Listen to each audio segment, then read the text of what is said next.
To the Pledge of Allegiance. I pledge allegiance to the flag of the United States of America and to the republic for which it stands, one nation, under God, indivisible, with liberty and justice for all. All right, so the public hearing for a High Hawk Farm LLC host community agreement for an outdoor marijuana cultivation site shall begin. Ron, I'll open the floor to you, and you can bring in all the parties to start. All right, well, we've had one a couple weeks ago, and we're doing it second round, just in case there's some folks that couldn't be here the first meeting, so we're doing it again, and Chris pretty much hosts the meetings, put together the program, so it can be on the TV, and we'll go through that and get questions answered at the end, I guess, and go from there. And I'm okay if you want to summarize some of your stuff rather than go as deep into it the last time. All right, we'll go through it quick, and that way maybe the watching audience will hear it too, hear it again. So I guess we'll start community outreach meeting, public hearing for High Hawk Farm cannabis cultivation proposal that we have. We're looking to move forward doing that. I did notify all the abutters of our property by certified mail. Got a lot of certified receipts back, so they're all aware of it for the meeting. We'll start with a presentation of our proposal. So in accordance with Massachusetts Cannabis Control Commission, this is an opportunity to explain and provide information about the potential impacts to the neighborhood and the community for High Hawk Farm's proposed marijuana establishment, including but not limited to. First thing we're going to start with is a review of our 2019 hemp production this year. Liam grew some hemp. This is Liam. Liam's my sister's husband, we call him, but he's the grower of the family. So we'll get into that. Also, we're going to review the proposed scope, type, and location of the marijuana establishment, what we're doing. We're going to talk about some local zoning and bylaws, which is in this handout that I gave to the audience here. And then we're going to go through some security requirements, steps to prevent diversion to minors, steps to be taken to ensure no nuisance to the community, and some ideas for a plan for a positive community impact. This first slide here, this is a map of Barre. You'll see Barre Centers right there. This blow up, this rectangle right there is kind of blown up to where Dont Road is in Barre. On that location, you'll see a little red rectangle there. That's where we plan to put this marijuana establishment, which is going to be basically the lower fields that you can see in this picture as well, that we grew hemp on this year and hoping to grow marijuana on it next year. Here's some pictures of the 2019 organic hemp production. Picture of Liam in the bottom left there, tending to the crop. As you can see in those photos, he plowed it, put the plants in the ground, and harvested at the end of the year. A few more pictures. You see what hemp is for anybody that doesn't know what hemp is. Hemp is the same plant very similar plant to marijuana. It just doesn't have as high of a THC content in it. It's a very low, under 0.3% THC content in hemp. What we did with the hemp, cut it down, put it in a box truck, turned it into CBD oil, and you're starting to see CBD oils many places now, gas stations, convenience stores, something that we're pursuing with that part of the business. Throughout that process, agricultural best practice we're here too. Like I said, Liam's got 15 years of experience, knows how to do it. He's the farmer of the family, got a great background resume. Just talked about CBD, and hopefully next year we'll be doing a THC-rich marijuana. Back to the location, one more review of that. You'll see where the marijuana location is going to go and where we grew the hemp. Here's a better blow-up picture of what we propose for the marijuana establishment. In the state of Massachusetts, the largest grow that you can do is 100,000 square feet. So we're capped at that, which is approximately 2.3 acres. The red line that you see around the outside of that is our perimeter fence that we have to have, which marijuana has to be fenced in, has to have security cameras. It's much more regulated than the hemp business. some of the local zoning that the town of Barre has that was voted on at the town meeting last June. I have this handout here, which the folks at home can't read it, but I printed out all of the bylaws or zoning things that I thought would pertain to us. First one is visual impact. The proposed facility cannot be seen from the roadway or any residential houses. It's kind of down in the valley. Daunt Road is a dead-end road. There's no way you're going to be able to see it from any roads, or you have to be in the air to see it.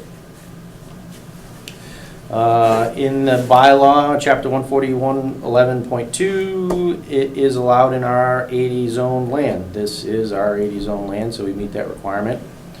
Town of Barre requires a minimum lot of 20 acres. This lot is 115 acres, so we more than meet that requirement. Property is not under chapter 61. The fields are not under chapter 61. It's one continuous parcel.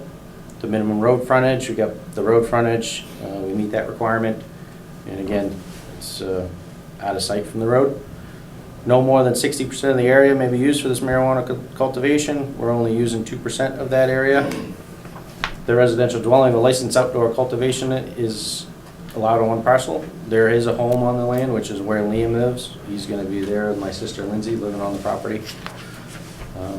Setbacks, there is, let me get to that. When we go back to this map, you'll see that red line on the top there. That's getting close to the neighbor's property, which she was notified about this meeting, and we plan to work with the planning board and work with her to get close to that property boundary and still meet the bylaw. Tree removal is part of the special permit. There is some tree removal that needs to be removed. We need better lighting. We need to address some security concerns, and also just simply some dead trees that need to be cut down. Access to the facility limited by one driveway. There's only one driveway into it. No below grade foundations or structures shall be used without specific approval of the planning board. We, at this point, do not currently anticipate a need for any below ground foundations. There is a need for greenhouse and secured storage. And then no material, including topsoil, can be removed. Obviously, we're doing an outdoor grow. We need to be grown in the dirt, so we leave it there. Some issues with security. 935 CMR 500 it's very spelled out what needs to happen for security. There needs to be a fence around the entire cultivation area. There needs to be 24-hour day coverage on security cameras, 90 days of retention of the footage. No one allowed into that area under 21 years old. The signs, obviously we plan to meet all those regulations, and the state's not going to allow us to get a license until we meet those regulations. So working with the fire department and the police department, we anticipate meeting that. Positive community ideas. You know, we've got some ideas of what we can do what we're going to do to impact the community positively. Hiring of local contractors. We got some guys that are going to have to come in and do a little bit of dirt work for the greenhouse, fencing, security cameras, electricians, things like that. Hiring of local workers, including women, veterans, minorities, people with disabilities. We're going to provide maybe some mentoring opportunities for people that want to get into the cannabis profession. Of course, 21 years or older. They can come visit us. They can learn from Liam that's been farming for 15 years. Also, regular farming. He hasn't been doing marijuana for 15 years. He's been doing vegetables and things like that. And then obviously once a year, you know, we can reevaluate that and make improvements to it. So that was kind of a fast glancing through everything in our PowerPoint presentation. We did it a couple weeks ago. These guys have already heard it once. Any questions about what we're doing? Any comments, questions from the public? Great. You got any thoughts on what was said last time, what's presented now? We can move on to anything that we have. Just a curiosity, nothing important. The hemp, when you do that, do you do something else besides the CBD? Do you use the fibers for rope, material, cloth? See, they're making wood out of hemp now. Is there anything else done after the oil's extracted, or is it just waste at that point? It comes down to money. I I guess, what is the return on investment to take that last little bit that's left and try to turn it into wood? It's not really in this area feasible that I know of. I think the intent of that is part of the intent to approve and make it a legal crop product. That product category is kind of in the wind at some date, at some point in time. In our world, it's a small 2-acre site.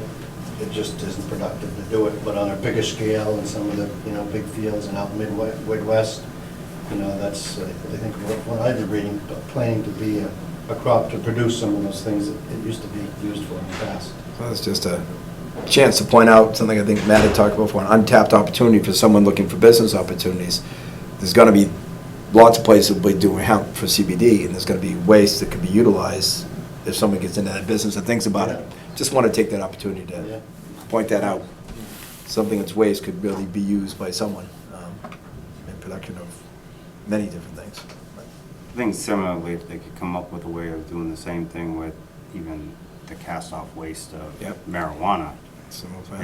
If it can be properly regulated, I mean, nobody's smoking a brick of hempcrete, you know what I mean? It's so that's where I was curious at some point if they're gonna find a way to actually use that too. Otherwise, what do you have to do with that? Is that just a composting, or do you have to send it and have it incinerated?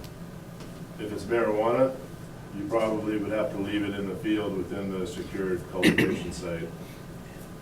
And in that case, you wouldn't be necessarily removing the whole plant to then process, whereas with hemp, we would, because it's larger acreage.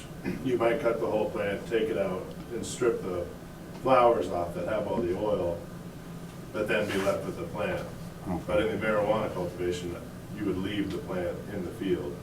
Oh, you would try to... It would be incorporated there. Okay, I got you. Yeah. Just till it back in. Yeah. Yeah. Yeah. And we've done a combination of both with the hemp. Some plants we left in the field and mowed them and incorporated them back in. Some plants we took out, processed, and now we have piles that will burn or compost. Okay. I was curious. But there is an opportunity for that. I've talked to people who are engineering processing facilities, who have engineered processing facilities for other sectors in agriculture, like sugar beet plantations in the Midwest, and they'll take the whole plant in, and they will use the stuff that doesn't go to sugar. They'll burn it in their furnace and run the whole facility like that. Oh, so I think once things get scaled up, you'll see more opportunities for that in this area. Gotcha. Yeah. Good business growth opportunity for town, that's all. Hopefully. Someone that wants to get into that industry, you could find, a dozen growers and buy the waste product and do something with it. Yeah. That's all I'm thinking. Just put it out there, sorry to interrupt. Do you guys foresee any more long-term problems with pests and different types of pressures on such a small area with not a lot of room for rotation or anything like that? Yeah, that's a great question. That's one of my top concerns as the grower. There's certainly potential for pest populations to build up, and there's a big learning curve for all of us in outdoor cultivation in Massachusetts.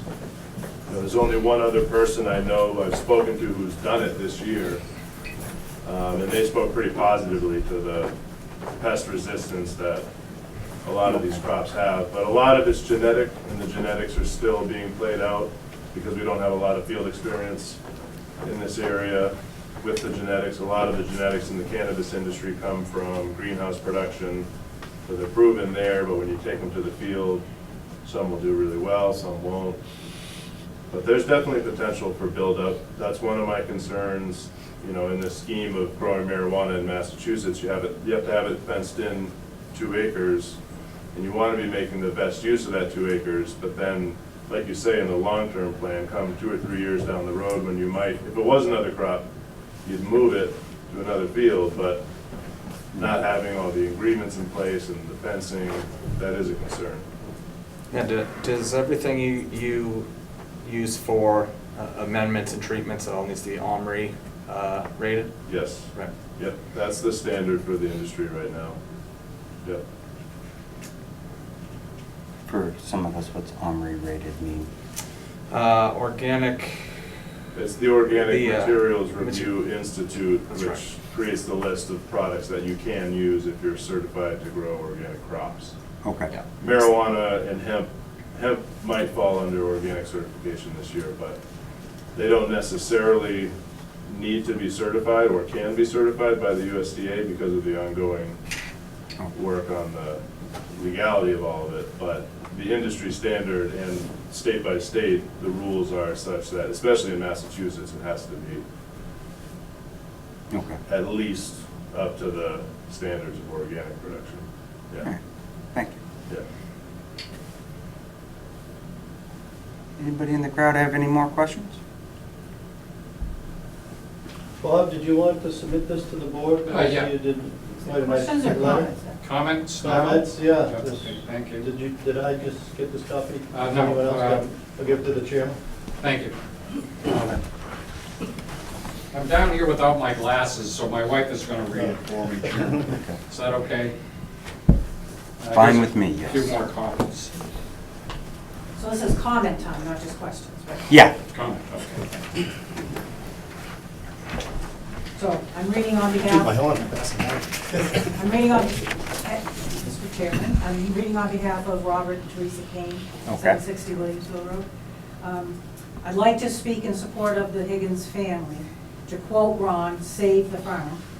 I see their recent effort to diversify some of their farmland to a new type of cultivation of a crop as a positive thing because it keeps in cooperation with our town bylaw that Barre is a right to farm community. Anytime these days that farmland is not lost to development is a positive to the farming community like Barre, as it supports a long-time tradition of farming in the area. It just plain keeps things the same as they've always been. And this family, well, we'd like to put our character comment about this family has always loved their town and raised their families here. For generations, they have supported Barre. Since the 1920s, I think, maybe longer. Many, many years of paying into the town coffers and property taxes. Back in the 1920s, I think it was Cradle Rock Farm in the area of Cradle Rock Park. Now 24 acres of land are set aside as recreational land owned by the town of Barre. It's in the town history that a man named Joseph H. Higgins, either Ron or Chris's grandfather or uncle, weren't sure Grandfather. who that was, gave land to the town. In a book named Windows into the Past by Mary Kelly in 1925, George Ellis, a prosperous farmer in Barre, made a gift of 11 acres to the town, including Cradle Rock. 2 years later, in 1927, Joseph Higgins, owner of nearby Cradle Rock Farm, matched Ellis's 11 acres. Both parcels were received by resolution and a rising vote of thanks from the town, and the deeds were recorded. The area became known as Rocking Stone Park that we enjoy today. Today, we also know that the park is a Native American archaeological site. The Barre Gazette reported in the 1930s that Native American artifacts were found in the area. A recent survey states that the area is a little over 24 acres. Later on, in the area of Cradle Rock Farm along Moose Brook, the Higgins family donated land to the Massachusetts Department of Fish and Game, a large parcel along Moose Brook to help protect the native trout population in Moose Brook. And that parcel is now part of Moose Brook Wildlife Management Area, 500 acres of permanently protected land in Barre. I'm very interested in this because I'm a trout fisherman. More recently, in 2012 or 14, there was a Barre resident who found himself homeless, living in tough circumstances here in Barre, and Chris stepped up and was able, with town help, to get him housing, and he has had suppers in the Higgins household. He enjoyed his last days knowing someone cared about him, though he's gone now. Finally, a note on the 3% thing. You can bank on their honesty. If those two tell you that's the deal, you can do it on a handshake like farmers do. See this as the town of Barre and its inhabitants having a chance to give something back. The license, so that they may save the farm for future generations. Thank you very much. Thank you. Thank you, Chairman. So, topic is, I guess, fully discussed, at least with the people in the room.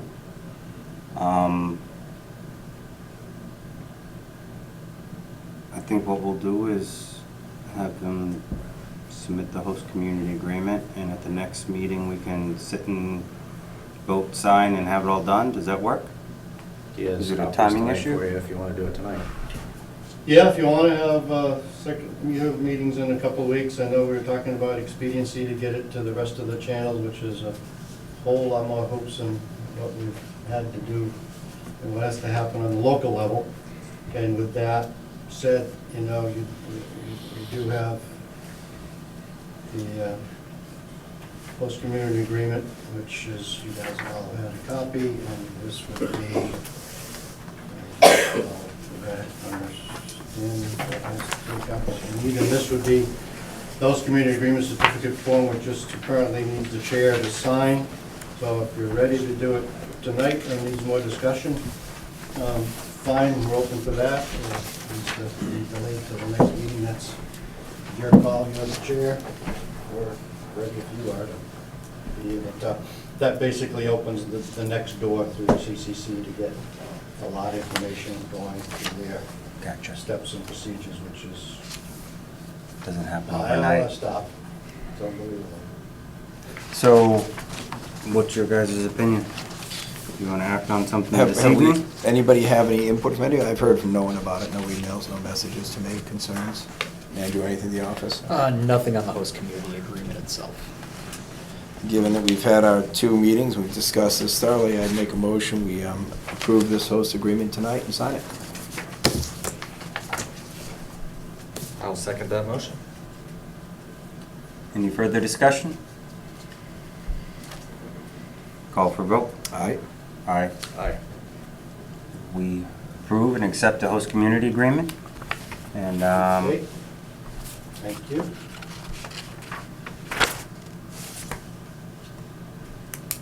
sign my side. Do we want 2 hard copies originally signed, one for the town, one for you? Yes, I think that's the way it works. So there's 2 there, one for each of us. On that front page, Matt, you'll see there's a date that needs to be filled in, Yep. top right. Made of 21st? November 21st. 21, I don't have it written down like 5 times 2019. right in front of me. I still need to look at my watch. Put it right there on the front, and I think Yep. yeah, of course. Doesn't really matter because that's just life. If you go dig off. I probably should, yeah. I don't have to hear. Do a second one of these. You will. Oh, sure. You can sign your side of that. And yes. Thanks. Thank you, Liam. See you guys. Thanks, See you, Liam. Liam. Good night.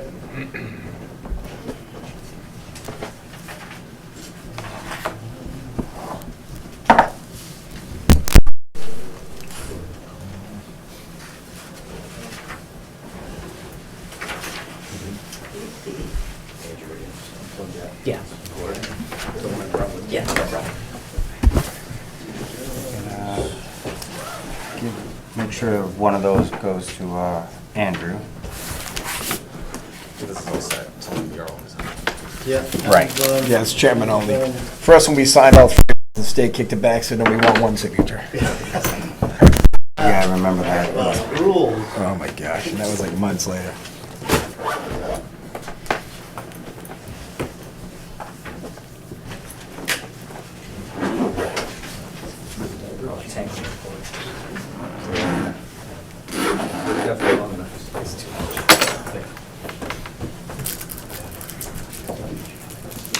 So there's a copy for you. You know, it could be a 1/4 inch too big to fit in the bag. You need Yeah, 2 of of course. these? I'll Or rewrap one's it. for I have to us? rewrap it. One's yours. Okay. Chris, we just need the one. 1 and 1. Good, you want one? One. Right. Good copies. I'll keep you in the loop.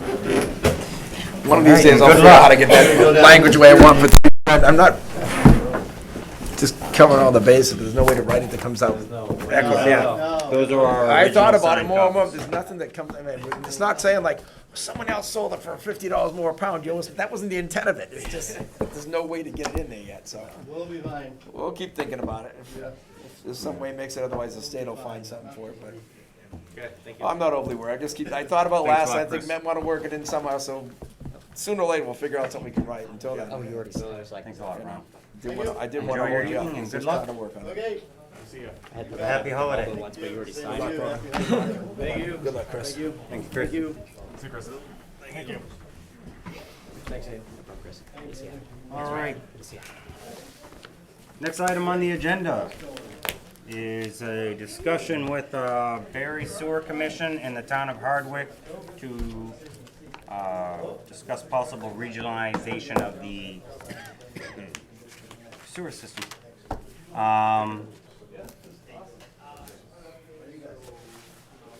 The chairman of the sewer commission, come on up and invite everybody you want, including everybody else you want, and we'll get this started. If you're okay, what I'll do is kind of let you lead this from here. Okay. You being the subject matter expert types.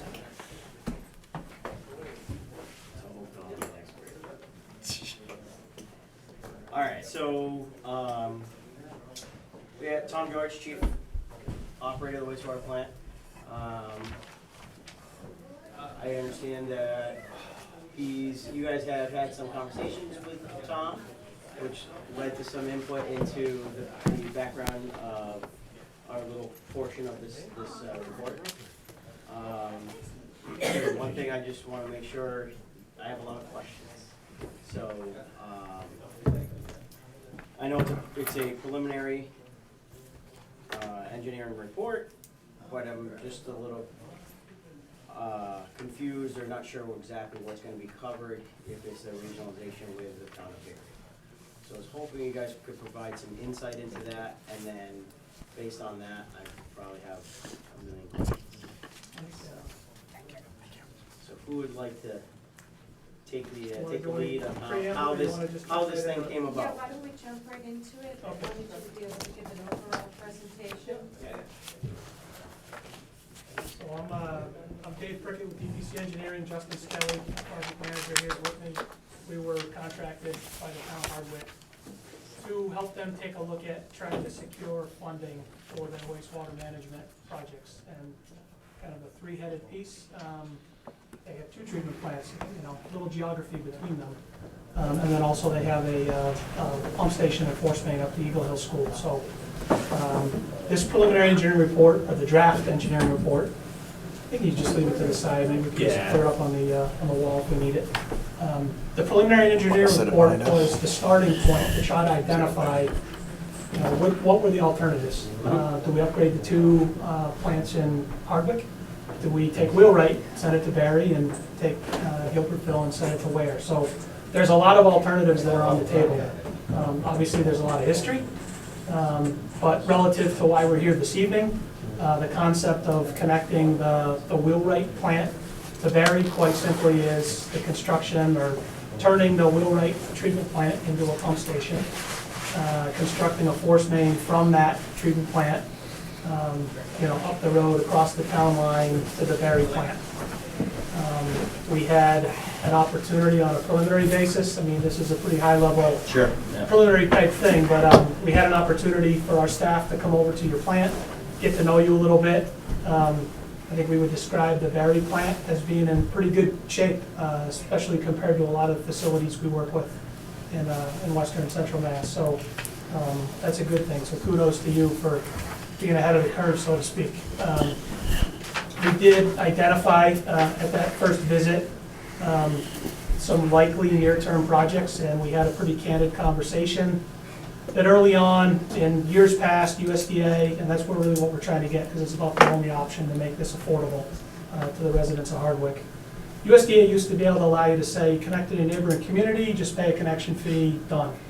USDA now has said they won't fund connection fees, they'll fund projects. So, that preliminary discussion was basically, probably your most glaring need would be headworks. It's probably the only part of the plant that's not quote-unquote modern, with all the things that get flushed nowadays.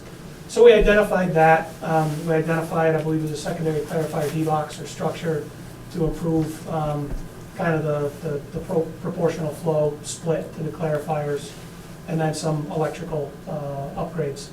And again, in the grand scheme of things, we saw those as opportunities to try to have a discussion of things that you might, this potential relationship might trigger that sooner than you would do them on your own, but that would be the first subset.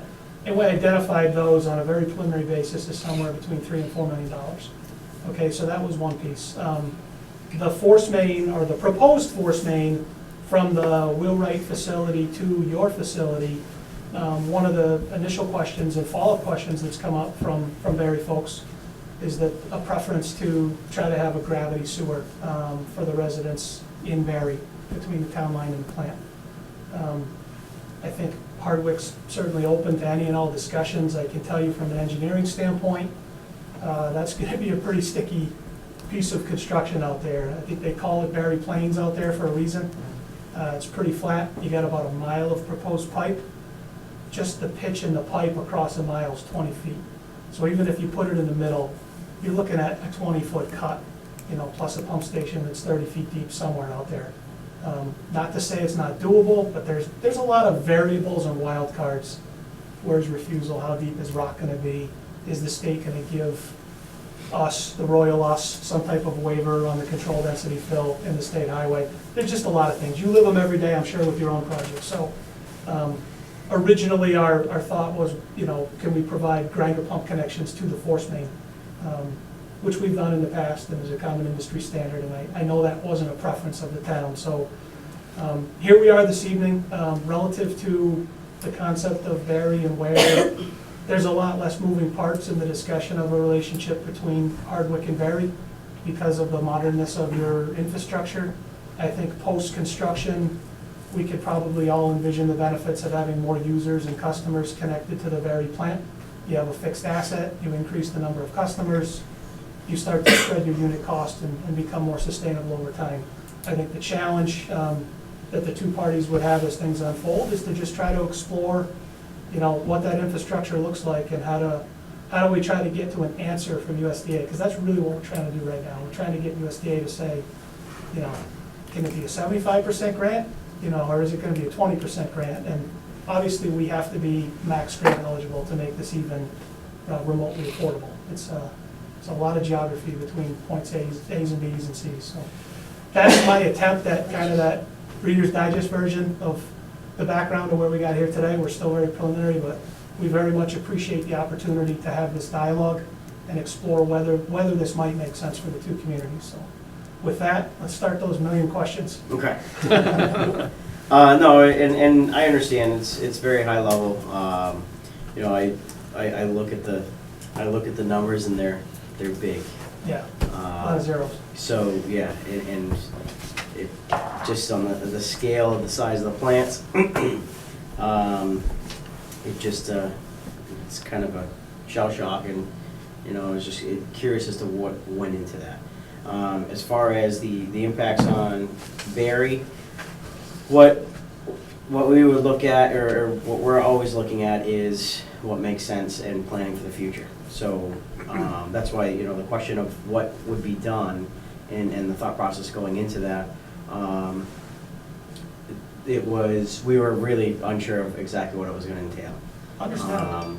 I've seen the way Tom spends money, so I wasn't surprised to hear that he had a list, but I was just wasn't sure exactly where we were going. So now with that, I mean, you have the headworks, and electrical upgrades and the distribution structure for the clarifiers, but I also am just projecting out, trying to think of chemical dosing when you get, even though the loadings that's coming from the Hardwick is on a gallons, is a small scale, the loadings themselves seem to be high, and it's 10% of our flow, but the loadings as a percentage is higher than just that 10% impact.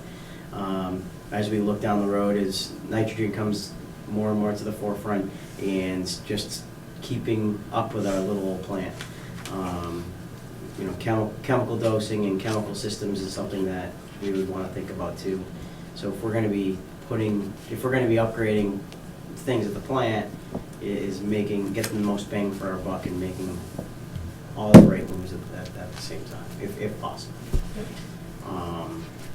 So the 4 million, so the 12, I thought there was a $12 million sticker price for the Barre portion tying into Barre. So is that, the remainder is just the construction of the force main? Yeah, I think it was and about converting it to $3.5 pump million station? was identified specifically for the Barre plant. Okay. And that's associated with this. I mean, largely the headworks is construction of a new building to accommodate screening and grit removal. So that's, I'd venture to guess that's probably a good 80% of that. And, you know, the numbers are at times alarming on the wastewater side, but for any that have done this or experienced it, it's a unique kind of construction, and those that are in the business are pretty fat and happy over the last 10 years. So like, it's kind of a small pool of people that specialize in that construction. It's public bidding. I'm sure you've been through school projects and police and fire and all those sorts of things. So, you know, it's not necessarily on the same party trying to do things privately. The rest of it is the cost of getting the pipe from A to B, and it's a long run. I mean, it's a mile in your town, and you can see on this figure right there with the yellow line that I'd say the pipe on your side of the town line is about a third of it. You know, so it's, I'm gonna venture to guess, just kind of eyeball test, probably about 3 miles, roughly, from the plant. I mean, that's close as things go as we've looked at alternatives, but, you know, 3 miles of infrastructure on a state highway, that's nothing to scoff at for anybody that's done that kind of work, you know. Daily paving requirements, temporary trench repair, permanent trench repair, there's a lot of police details, traffic control, it's a big deal. So, kind of circling back, you had said something along the lines of it's flat, and we had mentioned about having a possibility of tying in by gravity for the Barre residents in the future, and I guess our thought or the idea that we were talking about is if we're pumping to a pump station, you know, at a midpoint or at a point that made sense, is there something halfway that would work? And the other thought behind that was a 2.8 mile force main with such low flows is the concern of just what's going to come once it hits us. So to give you a little bit of background, I came from the city of Gardner, was there for 13 years, have a relationship with the town of Ashburnham, 3 mile force main, and we're at the mercy of that sewage sitting in the line based on pump cycles, and it really can wreak havoc and cause issues downstream. So I'm just, that, you know, that's a big concern for me in general with a 3 mile force main. 100% agree. I mean, we incorporated and carried the cost of a bioxide system, Okay. you know, at the wheelwright plant. I've personally had pretty good luck with that product. It's basically just calcium nitrate. You know, it's pretty simple, stupid. You regulate to a nitrate, concentration of about 0.5 milligram per liter at the discharge. And I've got force mains that are 6 miles. I've never had any issues with that. I mean, you run out of chemical. You know, I was actually worried more about breaking the force main at the town line and introducing that secondary point in a residential area. For it to The aerate. treatment plant's almost somewhat accepted as, you know, some level of odor is kind of preconditioned relative to where the treatment plant's located, but our goal would be no odors at the end of it. You said, what was the dosing of the bioxide? Well, you try to regulate the dosage such that at the discharge point you have somewhere between 0.5 milligram per liter and 1 milligram per liter of nitrate. Okay. You know. Yeah, that was Yeah. going to be my next question, is the nitrates loading. Yeah. Okay.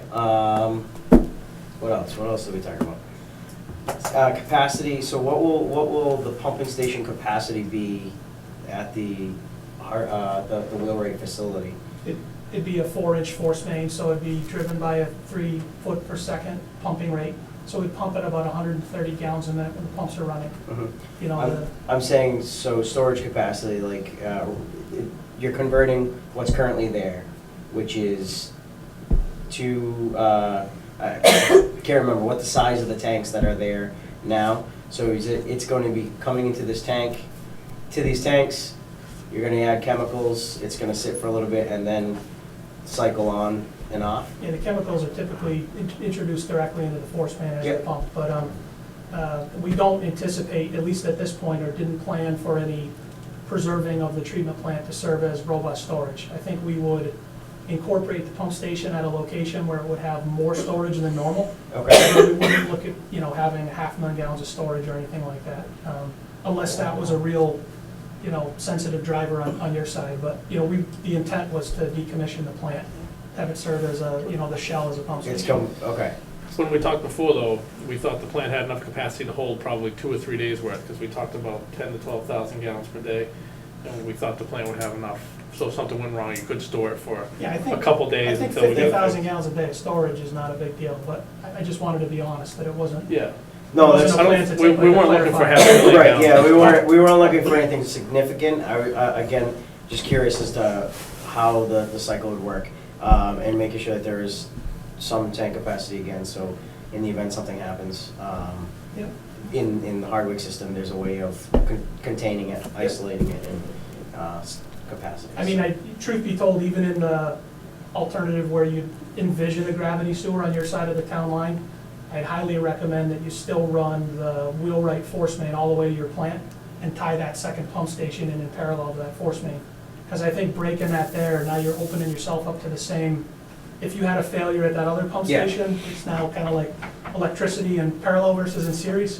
When one's down, it kills them both, let's just keep them in parallel. And there's not a lot of head from that point up to your plant, so these can all be put on SCADA and interconnected into the, we've been on both sides of this table representing you and the regional communities, but I mean, from a technical standpoint, I think the infrastructure is pretty clean, traditional.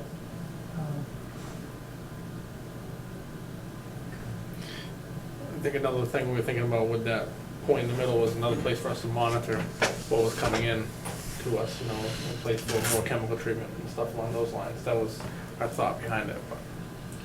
I see other points of that too, though. I mean, if you have a break point in the middle, sooner or later, pipes break, we have issues, you have troubles. We've known that, that's what I've seen constantly in town, water mains and sewer lines that break. If you have a break point in the middle and there's storage on one end, it can be shut off and work on one side or the other. And especially if we had a storage capacity that could hold a day in the middle, you have an opportunity to shut down for several hours, make a repair without having to have the whole thing shut down. You can store on one end, store in the middle. And if you did have a storage point in the middle, couldn't we gravity feed our residents into that center tank before it's pressurized and pumped back out, giving us a chance to Like you pre-treat said, there? It will all depend on the elevations, which we have no idea what it is. really. It's, 20 feet. I would describe that if you started, where that brook is, just on the Hardwick side of 32 there, if you started there, that's kind of the low point, obviously.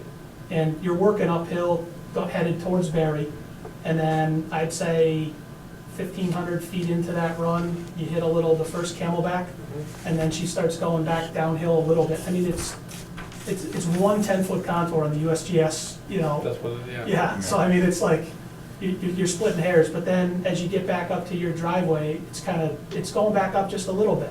So, I think our best chance, if that's, really the passion of Barry and this moves forward, is to maybe site your secondary pump station somewhere in the middle and try to bring it both ways. And you still may end up with a couple of grinder pumps connected to a gravity sewer on the end. I just, if you start off at 10 feet deep, that pump station's gonna be 40 feet deep in the middle. I can't even, Yeah. that's now you're talking about taking the whole road down, 25 feet's about the limit of construction, even with a big, massive 320 excavator. After that, you're benching her down and taking out, making a crater in the road, so. But, it's all on the table, I think, the folks from Hardwick Does it would have to agree be to try to explore this. right there at halfway, or can it be more towards the hump?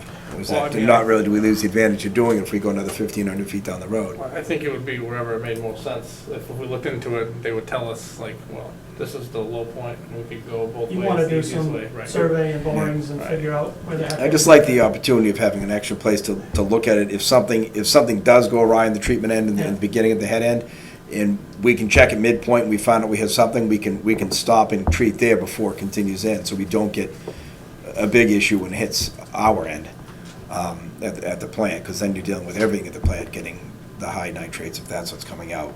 I don't think there's not any high nitrates or anything. I mean, I think I would still describe, maybe it's a slightly higher concentration, but I'd still describe it as well within the confines of typical domestic wastewater. I think the concern is just when it's in that pipe for so long, depending how long it's actually in that pipe, correct? Yeah, I mean, so with it's more the hydrogen sulfides and the odor release that you're worried about. But the nitrates are, basically the bioxide is adding nitrates for it to feed on something else. And so it prevents the hydrogen sulfides from releasing, is basically how it works. So the concept of having a pump station at the Barre line was having some form of control of, or separation of, here's us and isolation. Now, but I understand what you're saying. I think there's a valid point to, well, you got the force main that runs all the way. You can tie grinder pumps into the system. I mean, we're not talking that there's 150 homes that are tying into that line. Look like there's somewhere between 40 and 50 at eyeball test. I think 43? 47. Yeah, I think that's right. 40, 45. All right. 40. Engineers, they had a couple in there somewhere, a couple empty lots probably. Yeah. So, I mean, it's not significant, huge numbers. If you were looking at that on your own as the town of Barre and you looked at the numbers to do that, you're gonna see unit costs per home on that side of anywhere between 40 and 70 grand. Well, So, I that's mean, just it. We weren't on our own, but Yeah, no, I know. given the fact we're Yeah. gonna open the road, we're gonna go through the process, it's almost irresponsible not to consider if we can pick those homes up some way. That's, I think, why we got there. Our job is to try to help explore the alternatives, and then it's up to, Hardwick and Barre to determine whether or not things are affordable. I mean, if we add another $5+ million to that piece, it may just make that alternative not practical. So I mean, it's just it's a business discussion, right, for both parties to try to explore. I guess that would be my next question is, outside of having input on final designs, assuming we get to the point of let's do it and we get all the way through the process, what is Barry's role? Is there any financial role on our side? I think that, Or is it gonna be Hardwick and USDA figuring out how to finance connecting to us and we're not part of that connection? Other than you coming up with the fee you'll pay us to deal with it, are you looking to have us partner financially in this endeavor? so it starts with Hardwick submitting an application for the recommended plan to USDA. And I can tell you that in all likelihood, USDA will come back with some sort of preliminary determination that isn't quite what we want, right? It's like going and buying a car, You never quite get that price that you're wanting to go in and pay. Beyond that, I think there would likely be some discussion between the two municipalities about how to try to work that out. And there are different ways you can work it out. You can figure out who's bringing what to the table for capital. There's the whole element of, does Hardwick provide an opportunity for both communities to bring some crazy maximum grant solution that each community would not get on their own? So, you're looking at net loan amount of a dollar value. And then the third, kind of portion of the formula is, relative to how capital costs get apportioned, does that have an impact on the post-construction user fees, right? Because an intermunicipal agreement's gonna basically say, Hardwick, you need to do A, B, and C before we take your flow, and this is kind of some of the stuff we're talking about tonight. And then it's gonna say, Hardwick, you're gonna do D, E, and F after construction. This is how you're gonna pay us, for O&M costs, user fees, things like that. So I do wanna be open and honest that, it's, USDA is likely gonna come back and say, we would love to give Hardwick a 75% grant and for Hardwick to find a magical earmark for the balance of the cost, and Barre and Ware, whomever, doesn't have to pay anything. I think in all likelihood, they're gonna come back and say, we can't get the 75% grant, you know, can we explore how this works for both communities? And what we've done in the past is, you look at where your rates are per household right now for each community, you look at how the partnership might work after construction, and you try to see if there's a mutual benefit. And sometimes you get to the point where there's not, but we're here tonight to try to get Barry to be open to at least submitting the funding application, and perhaps you authorize the two, you know, town administrators to have a dialogue following this meeting and to try to explore details and beyond. Go ahead, Teresa. To be honest with you, I think what I'd like to see would be that, you know, we're asking Barry to consider, you know, working with us here. And so I think it's really important. I think I'd prefer to have more than just Andrew and I working on this. I would like to see, you know, someone from the sewer commission, or, you know what I mean, with the technical experience and that of operation and overseeing. Scott be involved. I'd like to see perhaps the chairman of the board or a delegate, you know, someone from the Board of Selectmen, because in the end, it's your signatures, right? I'd like to see the chairman or a delegate from the Board of Selectmen of Hardwick, DPC Engineering, and USDA. And let's get all of those answers, you know, directly at the same time. That's just my thought, but instead of it being secondhand or that, I think that, and in all honesty, we're running out of time. The window of opportunity is closing in. So we won't make the end of the year pool, but if Barry is willing to explore this further and really take this, you know, as a serious gesture and opportunity, I would like to see us in a position to be meeting with USDA as soon as possible in order to hopefully make an application deadline of February. So that's a lot of work. Of course, that doesn't include the IMA and all of that other stuff, but at least to submit an application to get it into DC. I do want you to know that Hardwick's sewer issues, we've got so many moving pieces. So there's a 40-year-old plant in Gilbertville. It's actually probably closer to 45 years now. Wheelwright's been in failure for quite some time, and we're under an ACO there. And then we have the issues with a fairly recent sewer line extension coming down Route 32A. So we are in a world of trouble, and really, we have turned over every stone possible. Every legislative office has heard from us, so on and so forth. It probably took about two and a half years to get someone to really hear us, and that was USDA. And so there's great opportunity here. What I'm looking for tonight is just your commitment of, you know, yes, we want to look at this further and take this seriously and work together and get some meetings going so that we can figure out the solutions to move it forward, if at all possible. Maybe during these, it's, you know, but I think the answers are going to lie in these meetings with USDA. So, with this whole process, where is a party as well? Yes, separate from Barry. Yeah, but it's all part of the package, right?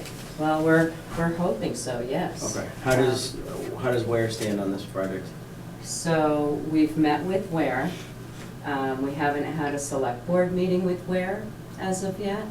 I know that our meeting with Ware, there was discussion of potentially they wanted us to consider not tying into their collection system, but to go all the way around to connect directly to their plant, but I think that adds another, I don't know, 6-9 million. The Ware plant is equally as tired as And- those and- plants, and yeah, and our that plant collection needs a lot of system upgrade. is troubled. So I mean, there's a lot of infrastructure to get through to try to deal with, and, you know, based on the first meeting, I think, we've got 3 alternatives, right? We either fix the plants we have, or we break it up and try to, work something out with one or both of the parties. And I don't think that the Barre Hardwick alternative is married to Ware, in my opinion. No, it's not. I'll That's tell you kind of this. where I was going, is Yeah. the US, Separate. okay. but They're separate, they won't Separate be Based part on, of our- based on the USDA's, if the USDA is looking at this package, and it's a regionalization for both Ware and Barre, 2 different fronts, now it's 3 communities involved, but it's more, it makes more sense for them, you know? Right. So the percentage Yes, of grant money Yes. could be higher. So I was just wondering how those pieces Yeah. fit together. Because, and I guess my next question is, if we agree that we are interested in pursuing this with you, and we are signing on the application, what does that mean? That is just submitting the application, and then it's a talking point at that point? It's a preliminary review by the USDA, and that's. There's no commitment on behalf of the town of Barre. I think Yeah. it's a Right. sniff test right now. If you Okay. were, nope, we don't have the capacity, we're not interested in this at all, that's a data point we would assimilate. We wouldn't submit the PR with an element of the possible recommended plan, connect wheel right to Barre, right? If, the whole point of this is figuring out whether USDA can come up with all this scratch. This is a huge project. I mean, this is probably 5 times the amount that the state of Massachusetts gets from USDA in 1 year. They get about $10 million a year, USDA, for Massachusetts. Now, they'll go to the national office, but there's a lot of posturing and politics and everything else involved. So we've got nothing until we figure out whether we have money. And if we get a good money situation, then the dialogue continues. But neither party, even Hardwick, isn't bound. USDA could come back and say, we've got a 99% grant, and Hardwick could say, no thanks. Stranger things have happened. But with that said too, Mhm. we would be doing this in phases. So we had to step back and kind of take a look at this and to see what would be most feasible at this point to be able to try to make a deadline of submitting an application.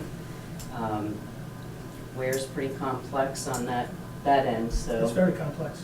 I think that would be, and honestly, we need to get out of that ACO, get out from under that, one way or another. We've got to deal with wheelwright as soon as possible.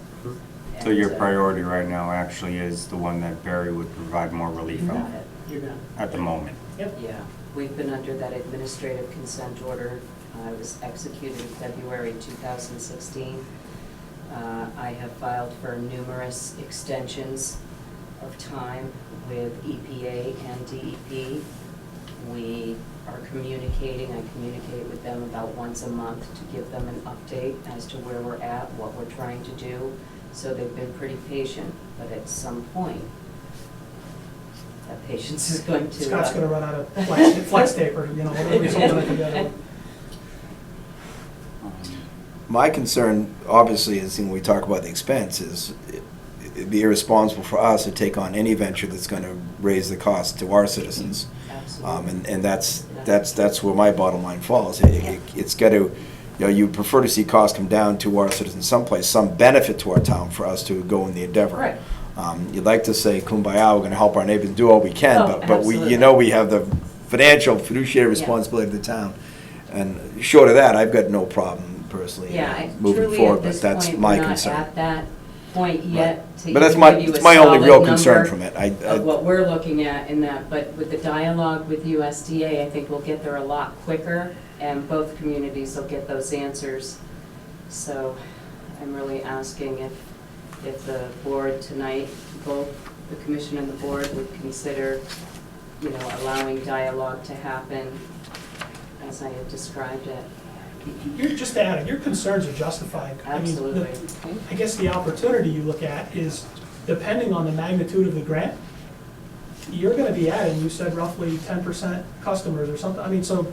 If we can, that's part of we talk about, So if we can pick those customers That's up right. and offer that to 40 or 50 new people in South Barre, then we're doing something that does benefit the town in a manner. And then we may bear some costs to do that, You may because if find we're out gonna what do your that. break even is, or how, soon you would have otherwise done those. That's why repairs we're on your own. discussing that center station. It has other impacts for us, other than, a safety net for maintenance and a safety net to check for chemicals, but Well, like you said, we can also connect to the force main with a pump with grinder system. pumps and, yeah, so. I mean, that's not out of the question either. I mean, It's just a and- matter of and how- part how of- hung part up of you are in the fee- treatment Part of and the the- fees that we would be charging Hardwick for them sending their stuff would be factored into covering the cost of chemicals, maintenance, all that Right. stuff. The other So- thing we so- discussed at our meeting was possibly a holding tank on our end. So if we didn't do a center point, if we did a holding tank on our end, if there was for some reason something came out at the end of the 3-mile run and we had something off, we could pre-treat before introducing it into our system. I mean, is that a trade-off, maybe do that instead of the center station? That would be something that they might already kind of have included into the new headwork setup. I don't know. exactly I don't know what that there was any that- hydraulic retention, but I would imagine that being able to provide screening for your entire flow would be a real benefit to the plant. You see what we're worried about, though, just if something's coming out of that pump right into our system and we find there's a chemical off, it's just, now that So- everything's gonna be treated different, and it's Understood. just that buffer. Yeah, and I was gonna kind of touch on that in regards to the intermunicipal agreement and stuff like that. I'll get there in a second. We do have functionality with the equalization tank that if anything were to come into the facility and we noticed it, theoretically, we could isolate one side of the equalization tank and control it that way. There Even would with the be- additional flow. What's that? The way it's set up right now, we could isolate. Yeah, that I'm saying no matter what, if somebody dumped Okay. in Barre and dumped a. I'm saying with the additional flow, can we still do that, or do we need additional holding to do that? Well, that would be, And that's I mean, what- so the equalization tanks, it would be great if they were bigger. But, That's all I'm saying, is if we're gonna back off from the center line tank, because in partial treatment and aeration, because it may be too big of a problem to do it. If we introduce for us a grinder pumps and just go down our end, it might be much simpler to have a hydraulic storage unit there to give us what we want, probably much less expensive than, trying to do it midpoint, because to break into it midpoint, then repump it back out and have a chance to treat it. I also So think with that, my concern and what we would really need to work through is with the intermunicipal agreement is us having very significant control over what's being discharged. If there's something going wrong on your end, be it the ability to shut things off, and that's why we talked about the storage, just being able to isolate it. And maybe I'm just mentally scarred from my relationship with Gardner and Ashburnham, but for example, they were tied into our system where if we could shut their station down at our pump station, so if we experienced something coming in, we would notify them and say, hey, we gotta shut your pumps off, because we got oil coming into our pump station. And what was happening, or a couple times, they just bypassed that, and they just put their pumps in hand and totally overrode the override. So there was a couple instances in which left a bad taste in our mouth, and again, this is why I'm crabby about this whole situation. So having the ability to control, whether tying into the SCADA system at the treatment plant, that if we notice anything, that we have the ability to shut the station down from pumping, you guys would have capacity that wouldn't leave you guys stranded, that you need to get it done like right now, but you could respond on your end to control the release, whatever it may be. So there's just, there's protections that we would want to be careful about with the intermunicipal agreement. Ultimately, we're trying to protect the plant, protect the effluent and the receiving waters. So figuring out how those controls tie in as part of this project with the upgrades would be very important to think about. That was what I was gonna say. I think those talks are a lot later on. Sure, yeah. So that's not what they're, Nope. No, but good to get some of that out and what would give you an idea to think about that, but The PER is the Bible relative to what's USDA eligible moving forward, right? So regardless of who pays it, it's important that we try to craft that such that it's the basis, because at, 75% of the way through a project, if something comes up, you ask USDA, you gonna pay for this? They look back, was it in the PR? So that's why we try to be kind of intentionally conservative, and, yeah, I mean, it's a $30,000 planning study across 2 treatment plants and essentially, 2 additional communities. There's a lot of high elevation planning going on, but it's not perfect. It's not a basis of design document.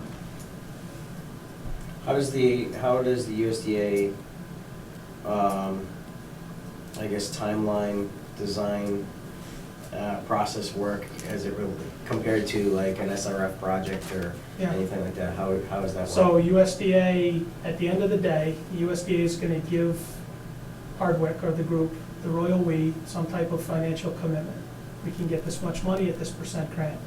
They don't issue the signed letter until the community or communities have appropriated funds.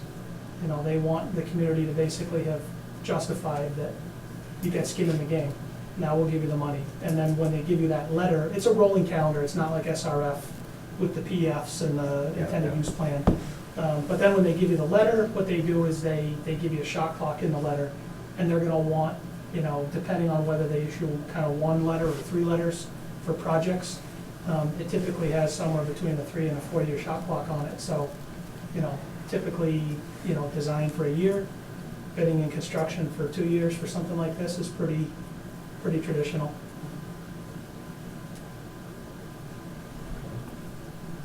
You said there's a February deadline for the application. And that's gonna be, so your goal is between now and then convince Ware to join on? No, I'm just saying in general. You gonna In general. go on? Sure. Gonna do this in phasing? Yep.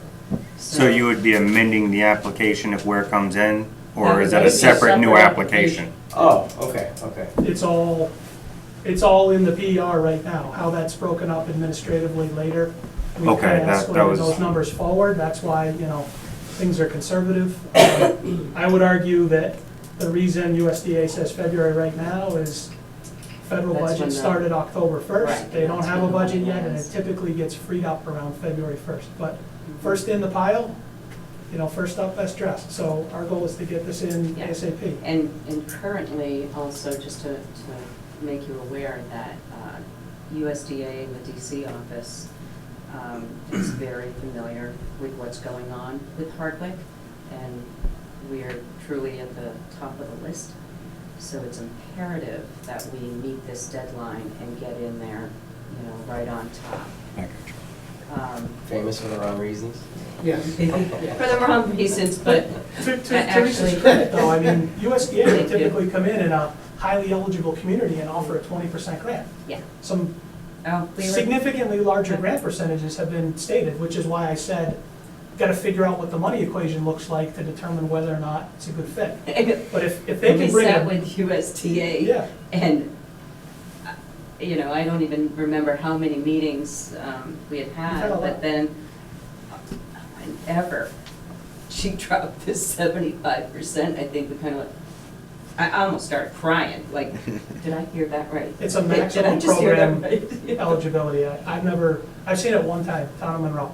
I worked on a project up there, but, it's near the nuke plant. I mean, Monroe's got probably 70 customers, and they were paying 10% of the median household income on wastewater, so it's pretty eligible. They've looked at socioeconomic conditions in Hardwick, Oh, no doubt. and they want to run. They know they have to help it. Pretty captive audience, but I think you get it.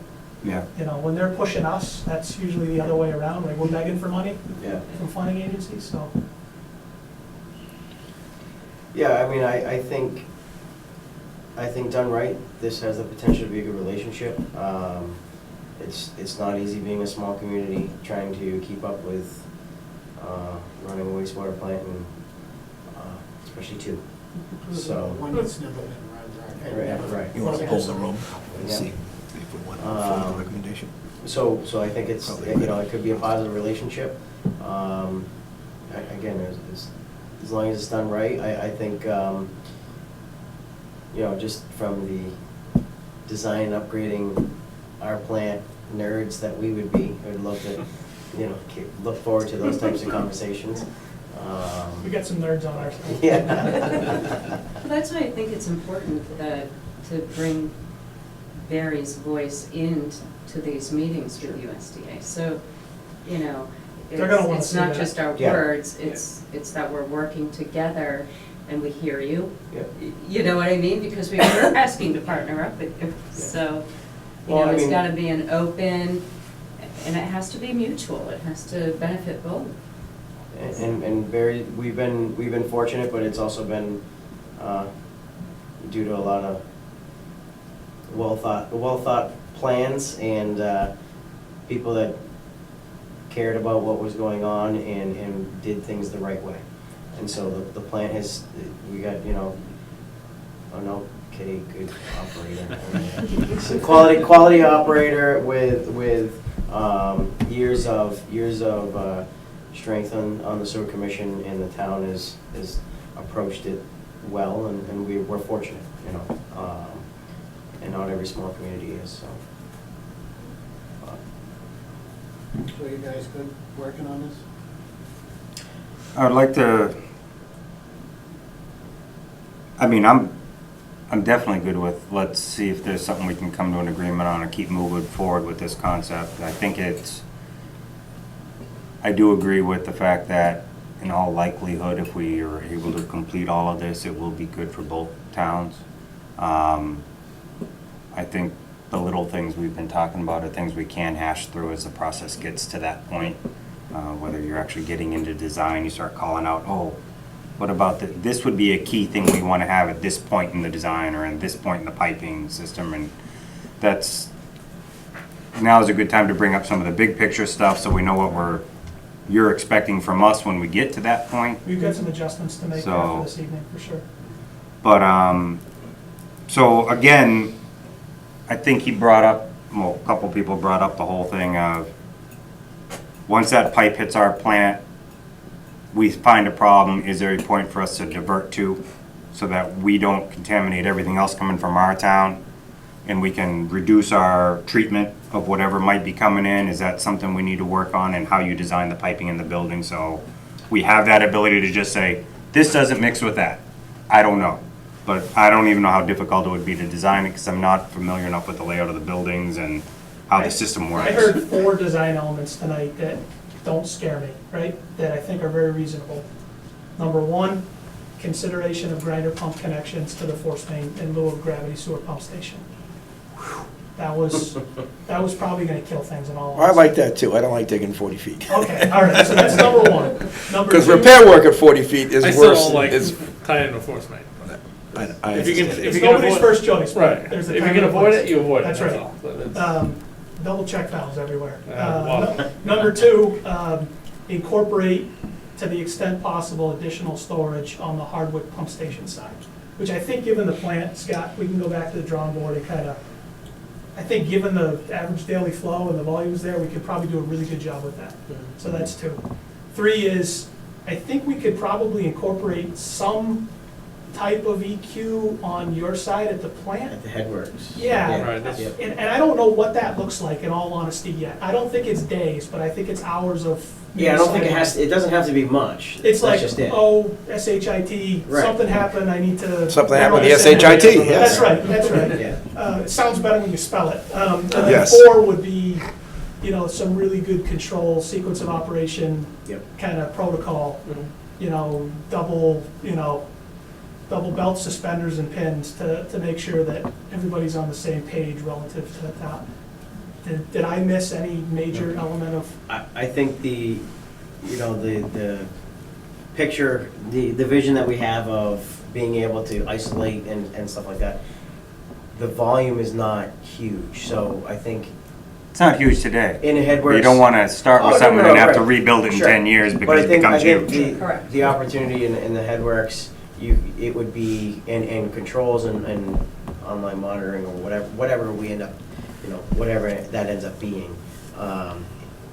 It's an ability to shut the station down and divert it to this holding tank as it's coming in, so that's just, I think that can be I'm starting to simplified. envision how that might work, Yeah. but Tony's a lot smarter than me, you guys know Tony. What if we did something like pressure sensors every 1,000 to 2,000 feet along the pressure main? If you did have a loss someplace, you'd see where pressure is and pressure stops, you'd know where your damage had to You'll fix know was. what the flow. Yeah, you'll know that. No, no, without that, We'll put a all right. meter right at the pump station, and when she always runs at 135 and she's running. Oh, I know, you know it's gone, but you wouldn't know where. I'm saying if you had sensing points along the way, you'd know where. There's gonna be but- clean out but- structures every Yeah. 1,500 feet. This All is, right, you so, know, Yeah. so it'll be fun, okay. Well. And the only other thing is, and I know you said you had mentioned that you've reviewed our station, you've had a chance to talk with Tom. Knowing that this industry is gonna become more and more regulated, that's just the life. If it's considered hazardous, just expect more regulations every 5 to 10 years. They're gonna add something new that they find in the treatment system. How much, looking at our plant, should we be predicting on some of those increased regulations so we build into our plant stuff for that now? Because that's also kind of falls in line with the USDA saying, we're helping Hardwick, but we're also helping the treatment center it's going to, because we know that 5 to 10 years, we're gonna grow into that. I don't know how much of that discussion really was part of that discussion when you were at our site is, what are we gonna want in 5 to 10 years? Because we have our own capital plan. So that's what I speak to, that's what I'm speaking to, the chemical addition. Right now, our chemical is dumping stuff. It's not very controlled.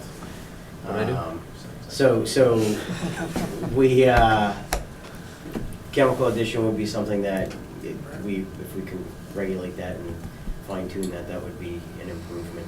And I guess, we do have to look at what we would want to upgrade down the road. I don't know how you would piggyback, if it's possible to look at, all right, as part of this project, they're doing the headworks and this and that. Might be a good time to try and at the same time get X, Y, and Z done. And that would be a portion of our costs that we would then be funding as part of the project. I don't know how you I would work that. encourage Barry to consider including those in the updated PR, because, again, let's say you went on your own 5 years from now and you got a 20% grant. I was gonna say, USDA is not gonna do the same thing to this region No, So I anytime guess soon. that's what I'm saying is. I would try to spitball those in there and just have a placeholder and, maybe add a non-committal letter of support to the PR that, something simple as, Hardwick and Barre have had communications about the opportunity and are very interested in exploring, funding partnership with USDA, period. Attached to the PR. Something that's completely benign, non-committal, but it's, Barre wants to be part of this equation. Wanna too. kick So the how tires how in do you this project. recommend, Looks like how a do you nice car. recommend we handle doing an evaluation of these other little items that we're talking about? I think just in the grand scheme of being practical, we send our nerds up to hang out with your nerds for a half day at the plant, Okay? and we can get it close enough for the PR. I mean, Yeah. you see these are pretty round numbers. they're- I think yeah, we yeah. carry pretty heavy design contingencies and I mean, it's just what you do now. Because of all these little things we talked about tonight, and many of those we probably could have absorbed without changing the cost. But we'll update them and say the word so that they're part of the plan, and, not this week, not next week, but the week after Thanksgiving, let's just catch up for a half day at the plant and figure it out. Are you okay with that? Absolutely. Okay. All right. So I guess from an official stance from the board, is there something you're going to need from the Board of Selectmen or the Sewer Commission sent to Hardwick that you would use in that application? You need that letter, what do you need? Well, the letter that you just spoke of, just that. I think two actions. I think, if the board or commission, however this is structured here, is open to considering some act this evening that gets memorialized, it's not, committal, but, some positive statement of encouragement, together with a letter which we would offer to ghostwrite for your consideration. Again, non-committal or anything, it starts to build up, Sure. it's morale boosting at the USDA level. It makes it easier for them to sell at the feds. You know, two rural communities, both eligible, maybe three, you know, all working to try to play in the sandbox and make it work and not create redundant infrastructure. It's a good story at Washington. So I guess we can vote as a sewer board to,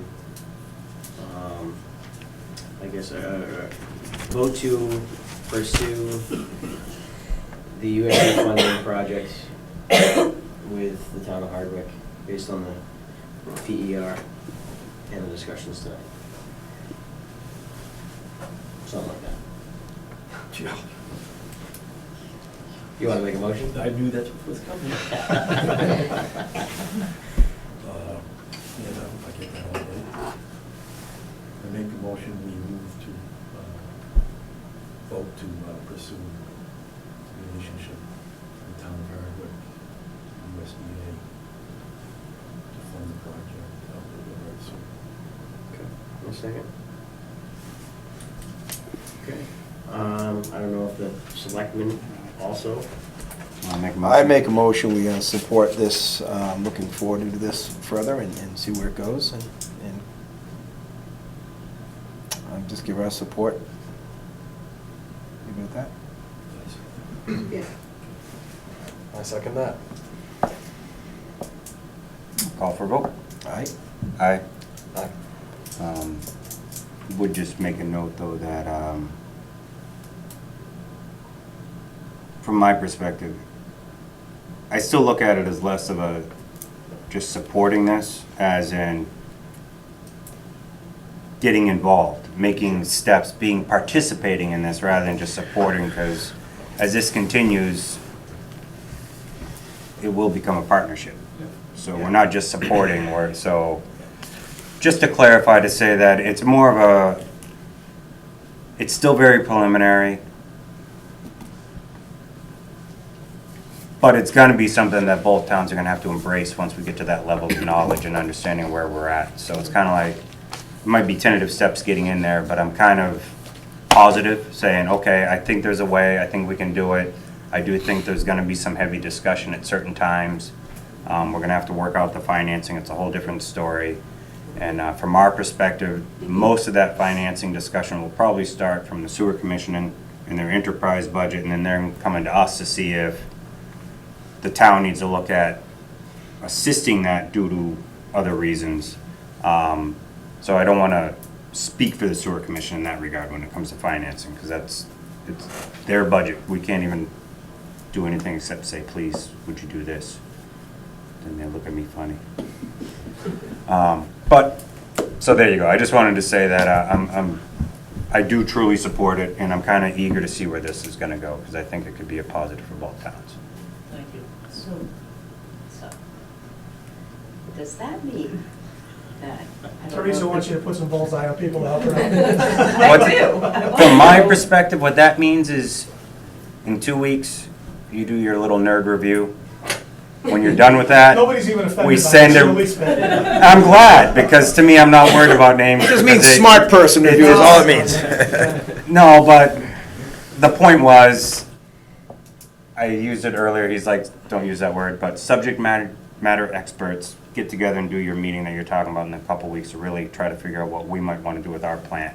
Make sure we can roll that into and then after that, get back to us. We should be having our first meeting that Monday after Thanksgiving. So at that meeting, we can have a little time to think about it and then see if we want to appoint one of the three of us as kind of a delegate. The sewer commission can kind of work that themselves as well if they want to do the same. Where the board sits at this level, again, I don't know how involved we have to be now, but definitely we can be. So it's, to my point, it's like I can comfortably rely on what Tom or the sewer commission present to us based on these next few meetings. And then you might get to a point where, okay, you need the board involved because we might have to participate in signing a ghost letter, or we might have to. So I don't think the first initial steps require much from the Board of Selectmen, but I don't think it'll be a problem with one of us figuring out how to stay involved and work that. Fantastic, thank you so much. The information we have getting up to speed was having a meeting with these gentlemen already a couple weeks ago to discuss this in detail. And we rely completely upon them for, you know, the logistics of what can be done, and if it benefits, it's their opinion, if it benefits our town, and they think it does. So that's, you know, where the support comes from and the confidence comes from is what these gentlemen have relayed about it already, so. Got a good team? I think so. If not, I'll just blame them. Tom, jeez.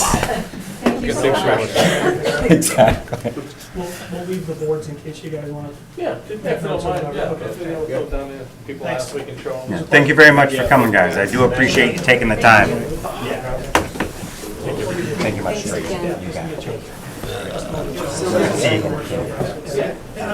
So this thing gets going. Thank you, Andrew. I'm baseball, soccer, I'm around all the time. Thank you. I do, yes. Yeah. So, I guess for us, Could be it too. we have anything more to talk about, or does someone want to make a motion? Anything else? Nope, that's it. You look for like The motion. I've heard the name. Oh, pen. Are we Sign these. Travel and they kick family out of the house. Yeah, you wanted us to discuss something on December the Oh, that pen. 8th? Yep, purple. I just an email from I don't- yesterday. 5th, yeah, so that'll be, I'm just gonna Do sign. we want to just yeah, so just If I can nail figure that the down? pen out. I know I'm Right. available that Yeah. night. Yeah, Twisted that's- and I'm pushing. trying to. Yeah, the 5th. the 5th. Oh, that was Public hearing on Hubbardston. the- and- It actually, Wants to look come at in to it. discuss Nice the one that schools you're wearing. and Matches my budget. shirt pretty Um, dang good. And then we just have to we have to do Oh, a the second tax. public That way hearing you on can the get tax paid, you know? because when the initial Because we date was beat the set. state. Yeah, when the initial date was set for the public hearing, typically the state is pretty quick about certifying the value, or the preliminary values.